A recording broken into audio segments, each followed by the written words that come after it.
अस्सलाम वालेकुम दोस्तों। दोस्तों, कोई आपको गलत समझेगा, कोई आपको सही समझेगा, कोई आपको बुरा समझेगा, कोई आपको अच्छा समझेगा। आप एक रूप में कभी भी नहीं रह सकते, क्योंकि ये इंसान की फितरत होती है।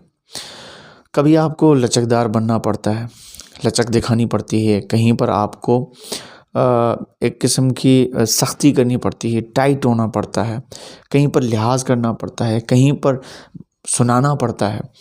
ये इंसान के रूप होते हैं। आप एक जैसे कभी भी नहीं रह सकते। आप ये टेंशन जो है ना वो ख़त्म कर दें कि लोग क्या कहेंगे, कैसे समझ रहे हैं। जो भी करना है आप करें, सही है ना। आप टेंशन उनका न लें, क्योंकि एक शख्स एक दिमाग का, एक सोच का आदी होता है। वो आप कितना भी अच्छा करेंगे ना, आपका वही बुरा ही समझेगा। इसलिए